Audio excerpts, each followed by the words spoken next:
آخری suit case بھی گاڑی کی ڈکی میں رکھے جانے کے ساتھ ہی 4-5 گاڑیوں کا وہ مختصر سا قافلہ حرکت میں آیا۔ سب سے اگلی گاڑی میں سیٹھ ستار کپاڈیا ڈرائیور کے ساتھ والی سیٹ پر براجمان تھا۔ پچھلی نشست پر اس کی بیوی بلقیس کپاڈیا، 2 بیٹیاں 14 سالہ کلثوم کپاڈیا اور 9 سالہ زینب کپاڈیا بیٹھے تھے۔ پچھلی والی گاڑی میں اس کا 16 سالہ اکلوتا بیٹا فیصل کپاڈیا اپنے چند دوستوں اور کزن کے ہمراہ خوش گپیوں میں مشغول تھا۔ بقیہ گاڑیوں میں سیٹھ کپاڈیا کے وہ رشتہ دار عورتیں اور مرد سوار تھے جو انہیں ایئرپورٹ تک الوداع کہنے کے لیے ساتھ جا رہے تھے۔ اگلی گاڑی قدر سست رفتاری کے ساتھ چلتی ہوئی ایک 2 رویہ گلی جس کے دونوں اطراف وسیع و عریض بنگلے، کوٹھیاں اور عین بیچ میں چھوٹی سی ہرے بھرے سبز پودوں، پھولوں اور درمیانے قد کے درختوں سے لدی گرین بیلٹ تھی سے دائیں مڑ کر ایک بڑی سڑک جس پر خیابان سعدی کی تختی لگی ہوئی تھی میں داخل ہو گئی۔ گاڑی دھیرے دھیرے آگے بڑھنے لگی جبکہ قافلے میں شامل دیگر گاڑیاں اس کی رفتار کا ساتھ دیتے ہوئے پیچھے چلی آ رہی تھیں۔ تھوڑا ہی آگے جا کر گاڑی بورڈ بیسن کے چوراہے سے دائیں مڑ کر خیابان رومی کی وسیع و کشادہ سڑک پر آ گئی۔ سیٹھ کپاڈیا اپنی نشست پر بیٹھا گاڑی کی ونڈ اسکرین اور بند شیشے والی کھڑکی سے سارے مناظر کچھ یوں حسرت بھری نظروں سے دیکھ رہا تھا جیسے وہ انہیں آخری بار ہی تو دیکھ رہا ہے۔ گاڑی شون سرکل والے چوراہے کے سرخ اشارے پر رک گئی۔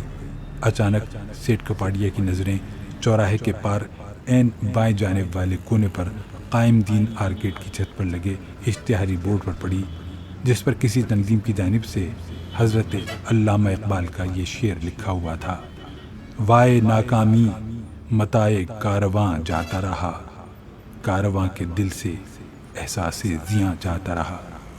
سیٹھ کپاڈیا نے اپنی نگاہیں ایک جھٹکے کے ساتھ بورڈ سے یوں ہٹا لیں جیسے وہ کوئی قابل اعتراض منظر ہو اور کوئی اسے دیکھتے ہوئے نہ دیکھ لے۔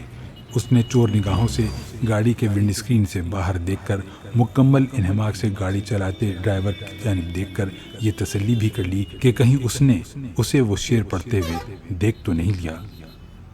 سرخ اشارے کے سبز ہوتے ہی گاڑی چوراہا پار کر کے آگے بڑھی اور سب میرین چورنگی کو تیزی سے پیچھے چھوڑتی پنجاب کالونی کی حدود سے نکل کر ڈیفنس کے سن سیٹ بولیورڈ میں داخل ہو گئی۔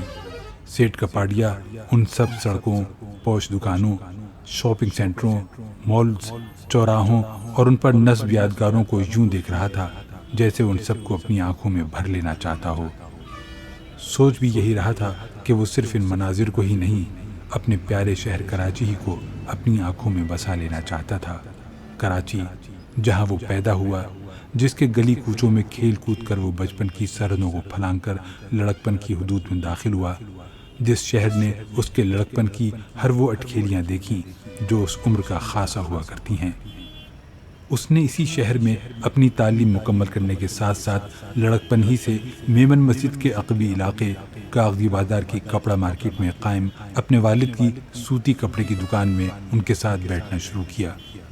کپڑے کی تجارت سیٹھ ستار کپاڈیا کا جدی پشتی کاروبار تھا اور اسی کی نسبت سے وہ کپاڈیا کہلاتے تھے۔ اسے اپنا بچپن یاد آیا۔ وہ اپنے ابو سیٹھ حاجی غفار کپاڈیا کے ساتھ کپڑا مارکیٹ والی دکان کپاڈیا اینڈ سنز کلاتھ مرچنٹس میں ان کے ساتھ جایا کرتا تھا۔ ان کے منہ سے 1000 بار کی سنی ہوئی داستان ایک بار پھر سنتا: اے ستار، اے تیرا دادا حاجی جبار کپاڈیا بہت ہی ذہین کاروباری آدمی تھے۔ ایک قیام پاکستان سے پہلے گجرات کاٹیا واڑ میں وہ اسی کپاڈیا اینڈ سنز کلاتھ مرچنٹی کے نام سے کاروبار کرتے تھے۔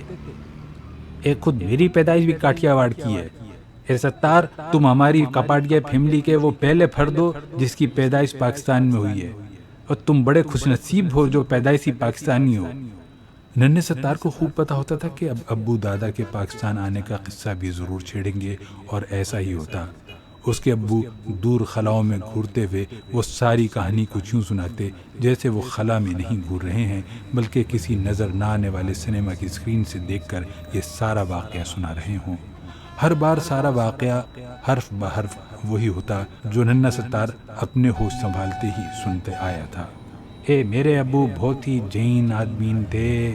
ان کا کاٹیا واڑ میں کپڑے کا بزنس تھا اور اس میں ایک گجراتی ہندو بیوپاری کی بھاگیداری تھی۔ کہ پاکستان بننے سے پہلے ہی وہ کہتے تھے انشاءاللہ ہم پاکستان جائیں گے، ضرور جائیں گے۔ بٹوارے سے کوئی 8-10 مہینے پہلے ہی جنہوں نے اپنے ہندو بھاگیدار سے اس کا حصہ خرید لیا، اور پھر بڑی مشکلوں کے بعد وہ کاروبار ایک دوسرے گجراتی ہندو کو بیچنے میں کامیاب ہو سکے۔ اس دوران کراچی سمندری جہاز سے 2-3 چکر لگا کر یہ اپنی اس کاغذی بازار والی دکان کا بیانہ دے کر سودا طے کر لیا۔ پھر کاٹھیا واڑ والی دکان کو بیچنے کے بعد ایک بار پھر کراچی آئے اور باقی روکڑا دے کر دکان خرید کر تو اپنا تالا ڈال دیا۔ اسی کاغذی بازاری کی ایک چالی والی بلڈنگ میں دودھیا فلیٹ خرید کر اس پر بھی تالا لگا کر پھر واپس کاٹھیا واڑ آئے۔ وہاں کا گھر بیچ کر پہلے تو ہم سب گھر والے گھر کے سامان سمیت ٹرین سے بمبئی پہنچے، اور وہاں سے ایک بڑے سمندری جہاز میں بیٹھ کر تو سارے سامان کے ساتھ پاکستان بننے سے پورا 3 مہینے پہلے کراچی پہنچ گئے۔ پھر میرے ابو نے دکان میں یہ جو نام کا پاٹیا دیکھتا ہے نا ستار تو، یہ بڑے ہی زبردست پینٹر سے لکھوا کر اپنے ہاتھ سے لگایا۔ جیسے تو میرے ساتھ دکان پر آ کر بیٹھتا ہے ویسے میں بھی روز آ کر بیٹھنے لگا، حالانکہ میں اس وقت بمشکل 8 سال کا تھا۔ اچانک ایک جھٹکے سے گاڑی سن سیٹ بولیورڈ اور کورنگی روڈ کے سنگم پر ڈیفنس موڑ پر کچھ لمحات کو رکی اور دائیں جانب مڑ کر کورنگی روڈ پر آ کر شہید ملت کازوے کی طرف بڑھنے لگی۔ اس جھٹکے نے سیٹھ ستار کپاڑیہ کی سوچوں کا تار توڑ دیا۔ اس نے کلائی پر بندھی گھڑی میں وقت دیکھا، کچھ ایسے انداز میں سر ہلایا جیسے اسے اطمینان ہو کہ وہ پورے وقت پر ہی ایئرپورٹ پہنچ جائے گا۔ گاڑی سے باہر ادھر ادھر دیکھتے ہوئے اس نے کوشش تو ضرور کی کہ اب سوچیں اس پر حاوی نہ ہوں، لیکن ایسا ہو نہ سکا۔ سوچوں کے بھنور نے ایک بار پھر سر اٹھانا شروع کر دیا۔ اسے یاد آیا کہ کیسے اس نے دادا اور باپ کے چھوٹے سے کاروبار پر اپنی نوجوانی کے شب و روز وار کر اسے کچھ ایسے آگے بڑھایا کہ وہ کاروبار کاغذی بازار کی کپڑا مارکیٹ کی ایک چھوٹی سی دکان سے آگے بڑھ کر پہلے ریڈی میڈ گارمنٹس کی ایک چھوٹی سی فیکٹری میں منتقل ہوا، اور پھر وہ چھوٹی سی گارمنٹ فیکٹری ایک بہت بڑے جدید گارمنٹ ایکسپورٹ یونٹ میں تبدیل ہو گئی، جس میں بننے والی مصنوعات یورپ، امریکہ اور کینیڈا تک جانے لگیں، اور اس کا کاروبار دن دونی رات چوگنی ترقی کرنے لگا۔ لیکن پھر وہ افسوسناک مرحلہ بھی آیا۔ مسلسل بجلی نہ ہونے، امن و امان کی مخدوش صورتحال، بھتوں کی مانگوں اور آئے دن کی ہڑتالوں کے سبب پروڈکشن میں آنے والی کمی کے سبب غیر ملکی خریداروں کو بر وقت شپمنٹس نہ ہو سکی۔ نہ صرف آرڈرز کینسل ہونے لگے بلکہ کمپنی کی سالہ سال کی بنی ہوئی ساکھ کو بھی شدید دھچکے لگے۔ اس ساری صورتحال کو مد نظر رکھتے ہوئے سیٹھ ستار کپاڑیہ نے اپنے ہی جیسے ایک بہت بڑے گارمنٹس ایکسپورٹر کے ساتھ شراکت داری کا آغاز کیا، اور پہلے سے بھی بڑے مینوفیکچرنگ یونٹ کے قیام کا منصوبہ بنایا گیا۔ لیکن اس عظیم الشان یونٹ کو کراچی میں تو نہیں لگنا تھا، بلکہ کراچی میں تو کیا، اسے تو پاکستان میں ہی نہیں لگنا تھا، اسے تو ڈھاکہ میں لگنا تھا۔ جی ہاں، ڈھاکہ، بنگلہ دیش میں۔ اور لگنا کیا تھا؟ وہ تو نہ صرف لگ بھی گیا بلکہ وقت مقررہ پر دھڑا دھڑ پروڈکشن کا آغاز بھی ہو گیا۔ دنیا بھر میں ایکسپورٹ نہایت ہی کامیابی سے شروع کر دی گئی۔ ویسے بھی بنگلہ دیش میں گارمنٹس انڈسٹری جس طرح سے پھل پھول رہی ہے، اور حکومت کی طرف سے ملنے والی مراعات نے پاکستانی سرمایہ کاروں کے لیے اسے محفوظ سرمایہ کاری کی جنت بنا دیا ہے۔ سیٹھ ستار کپاڑیہ نے اپنے ایکسپورٹ یونٹ کو کس دکھی دل کے ساتھ کراچی سے ڈھاکہ منتقل کیا، اسے تو بس وہی جانتا تھا۔ اس کے کراچی والے یونٹ کو چلتے ہوئے کوئی 20 برس کا طویل عرصہ گزر چکا تھا۔ ان گنت کارکنان جو سال ہر سال سے اس کی کمپنی سے وابستہ تھے، جب انہیں یہ معلوم ہوا کہ کمپنی اپنے دروازے ان پر ہمیشہ کے لیے بند کر رہی ہے، تو ان کے غمگین چہروں پر لکھی تحریروں کو پڑھ کر اسے نہ جانے کتنی راتوں کو نیند تک نہ آئی۔ گاڑی کورنگی روڈ سے شہید ملت کازوے کے پل پر چڑھنا شروع ہوئی۔ پل کے وسط سے 2 راستے نکلتے ہیں۔ سیدھا راستہ جو انگلش بسکٹ فیکٹری سے ہوتا ہوا کورنگی انڈسٹریل ایریا کی طرف جاتا ہے سے ہٹ کر گاڑی پل کے بائیں والے موڑ پر مڑ گئی، اور اب وہ کازوے کے بلوچ کالونی روڈ پر دوڑے چلے جا رہے تھے۔ سیٹھ کپاڑیہ نے ایک بار پھر گھڑی دیکھی۔ نہ معلوم وہ کیا بات تھی جو اسے بے چین کیے دے رہی تھی۔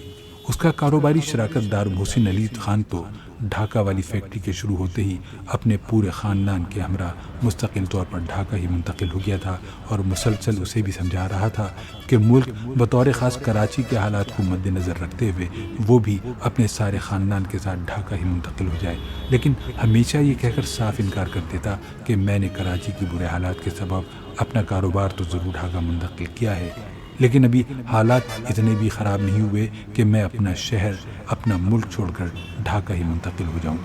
مگر 4 روز قبل ہونے والی دہشت گردی کے سانحے نے تو جیسے اس کی ہمت توڑ کر رکھ دی۔ دہشت گردوں نے رہائشی عمارت کو بم کا نشانہ بنا ڈالا تھا۔ ٹی وی اسکرین پر تباہ شدہ فلیٹوں کو دیکھ کر اسے وہ منظر یاد آئے جو اس نے کبھی بیروت کی خانہ جنگی کے دوران ٹی وی پر دیکھے تھے۔ اس نے سوچا کہ پہلے تو لوگ کہتے تھے کہ اگر خیریت درکار ہے تو گھر میں ہی دب کے رہو، لیکن اب تو یہاں انسان اپنے گھر میں بھی محفوظ نہیں ہے۔ سونے پہ سہاگا محسن علی خان نے یہ خبر سنتے ہی اسے فوراً فون کر کے اس کے وہ لتے لیے کہ بس خدا کی بنا، اور بولا، میاں اب تو کچھ ہوش کے ناخن لو، اس سے پہلے کہ کچھ اس سے بھی برا ہو جائے فوراً گھر والوں کو لے کر یہاں منتقل ہو جاؤ۔ اس واقعے نے تو سچ مچ اسے ہلا کر ہی رکھ دیا تھا۔ پھر اس نے فیصلہ کر ہی لیا کہ وہ ڈھاکہ منتقل ہو جائے گا۔ اگر وہاں مزہ نہ آیا تو 2-1 سال بعد دبئی چلا جائے گا یا پھر کینیڈا کی شہریت کے لیے درخواست دے دے گا۔ محض 3 دنوں میں ساری تیاری ہو گئی۔ ویسے تیاری کرنی ہی کیا تھی، کاروبار تو ویسے ہی سارا کا سارا ڈھاکہ منتقل ہو چکا تھا۔ گھر کے سارے ساز و سامان کو سفید چادریں اڑا دی گئیں اور تالے لگا دیے گئے۔ باقی رہ گیا ڈھاکہ کا، تو وہاں محسن علی خان کی یہ لمبی چوڑی سجی سجائی رہائش گاہ موجود تھی۔ پھر وہ جو کہتے ہیں نا کہ پیسہ پھینک تماشا دیکھ، تو پیسے کی تو کوئی کمی تھی ہی نہیں۔ گاڑی شہید ملت کازوے اور شاہراہ فیصل کے سنگم پر بلوچ کالونی موڑ پر دائیں جانی مڑ گئی۔ ابھی کونے والی گول حبیب بینک سے تھوڑا سا ہی آگے بڑھی تھی کہ ایم سی بی بینک سے کچھ ہی پہلے شدید ٹریفک جام نظر آیا۔ ڈرائیور کو گاڑی روک دینا ہی پڑی۔ تھوڑی دیر میں پیچھے گاڑیوں کا ہجوم جمع ہوتا چلا گیا اور پھر آگے اور پیچھے دونوں جانب بس یوں جانو جیسے گاڑیوں کا ایک سمندر تھا۔ سیٹھ ستار کپاڈیا بار بار بے چینی سے گھڑی کو تو کبھی گاڑی کی کھڑکی سے سر باہر نکال کر آگے پیچھے دیکھتا۔ اسے تو بس چاروں طرف گاڑیوں کا ایک لامتناہی سلسلہ نظر آ رہا تھا۔ کوئی آدھا گھنٹہ یوں ہی ٹریفک میں پھنس کر اس نے دل میں سوچا کہ ایسی جگہ جہاں کسی کو اپنی ذمہ داری کا قطعاً کوئی احساس ہی نہ ہو، وہاں سے تو چلے جانا ہی بہتر ہے۔ ابھی وہ یہ سوچ ہی رہا تھا کہ اچانک گاڑی کے ونڈ اسکرین میں اسے تھوڑی ہی دور چوراہے پر ایک اکیلا ٹریفک پولیس کا سپاہی نظر آیا، جو ٹریفک کے عظیم الشان ازدحام کو قابو میں کرنے کی کوشش میں نہ جانے کب سے مصروف عمل تھا۔ ارد گرد ہزارہ گاڑیوں کے دھوئیں اور شدید تیز دھوپ کی تپش سے وہ پسینے میں شرابور ہوا جا رہا تھا۔ بار بار اپنی آستین سے پیشانی پر آیا وہ پسینہ پوچھتا، لیکن ایسا محسوس ہوتا تھا کہ جیسے اب اس کی ہمت دھیرے دھیرے جواب دینا شروع ہو چکی ہے۔ اس سے پہلے کہ وہ وہیں اس سڑک پر گر کر ڈھیر ہو جاتا، لڑکھڑاتا ہوا اپنے ارد گرد ہارن بجاتی ہوئی گاڑیوں سے خود کو بچاتے ہوئے سڑک کے ایک کونے پر جا کر دھم سے زمین پر جا بیٹھا۔ ابھی سیٹھ ستار کپاڈیا اس منظر ہی میں گم تھا کہ اچانک ایک زوردار گونج نے اسے چونکا دیا۔ چلو! اس نے سر گھما کر دیکھا تو اس کی گاڑی کے بالکل ساتھ ہی 21 سال کا اڑی ہوئی فلزی رنگت کی ٹی شرٹ میں ملبوس نوجوان اپنی موٹر بائک پر سوار پیچھے کھڑے اپنے بہت سے بائک سوار ساتھیوں کو ہاتھ کے اشارے سے آگے بلا رہا تھا۔ وہ کسی فلم کا منظر نظر آ رہا تھا۔ سیٹھ کپاڈیا کے چہرے پر شدید ناگواری کے تاثرات ابھرے۔ اسے ویسے بھی فلموں سے چڑ تھی۔ اس نے سوچا کہ بائک سوار نوجوانوں کا یہ جتھا فلموں سے متاثر ہو کر اپنی اپنی بائکوں پر سوار ہلڑ بازی مچانے کے لیے آن پہنچا ہے، لیکن اب جو اگلا منظر سیٹھ ستار کپاڈیا کی آنکھوں نے دیکھا تو جیسے اسے تو اپنی آنکھوں پر یقین ہی نہ ہوتا تھا۔ بائک سوار نوجوانوں کا جتھا ٹریفک سپاہی کی طرف بڑھا۔ ان میں سے چند نے اسے سڑک کے کنارے سے اٹھایا، دھول مٹی میں اٹے ہوئے اس کے کپڑے جھاڑنا شروع کیے، پانی کی بوتل سے اسے پانی پلا کر اسے خطا اوسان بحال کرنے کی کوشش کرنے لگے۔ ٹریفک جام میں کافی دیر سے ایک ایمبولینس کھڑی سائرن بجا رہی تھی، لیکن اسے آگے جانے کے لیے جگہ میسر نہیں آ رہی تھی۔ ان نوجوانوں نے فوری طور پر تمام گاڑیوں پر فردن فردن جا کر ایک ایک ڈرائیور سے درخواست کر کے اس پھنسی ہوئی ایمبولینس کے جانے کے لیے راستہ بنوایا، اور پھر بڑی ہی مستعدی سے دیگر پھنسی ہوئی گاڑیوں کے لیے راستہ بنا کر ٹریفک کو بڑی ہی خوش اسلوبی کے ساتھ کنٹرول کرنا شروع کر دیا۔ ان کے اس عمل سے رکا ہوا ٹریفک دھیرے دھیرے آگے بڑھنا شروع ہوا۔ ٹریفک کے کسی قدر رواں ہونے کے بعد ان نوجوانوں نے بس اسٹاپ پر کھڑے لوگوں کو، جو نہ جانے کب سے بس کے انتظار میں تپتی دھوپ میں چل رہے تھے، اپنی بائک پر لفٹ دے کر سوار کرنا شروع کر دیا۔ یہ سارا منظر دیکھ کر وہاں موجود سارے ڈرائیوروں نے گاڑیوں کے شیشے نیچے اتار کر زور زور والہانہ انداز میں تالیاں بجا کر ان نوجوانوں کو خراج تحسین پیش کیا۔ سیٹھ کپاڈیا کی آنکھیں آنسوؤں سے ڈبڈبا گئیں، لیکن اس نے اپنی ڈبڈباتی آنکھوں سے امید کی ایک روشن کرن ضرور دیکھ لی تھی، امید بہار کی روشن کرن۔ اس نے ڈرائیور کی طرف جھک کر اس کے کان میں کچھ کہا اور ڈرائیور نے گاڑی آگے بڑھا کر اگلے ہی چوراہے سے گاڑی کو دوبارہ واپس موڑ دیا۔ گاڑی اب ایئرپورٹ کے بجائے اسی راستے سے واپس جا رہی تھی جہاں سے چلتی ہوئی آئی تھی۔ بڑی عجیب بات تھی کہ سیٹھ ستار کپاڈیا کو واپسی کے سارے راستے، ہر دیوار، ہر شجر، ہر گزرتے انسان کے چہرے پر بس ایک ہی مصرع لکھا نظر آ رہا تھا، اور اب وہ اس سے اپنی آنکھیں چرانے کی کوئی کوشش بھی نہیں کر رہا تھا۔ پیوستہ رہ شجر سے، امیدیں بہار رکھ۔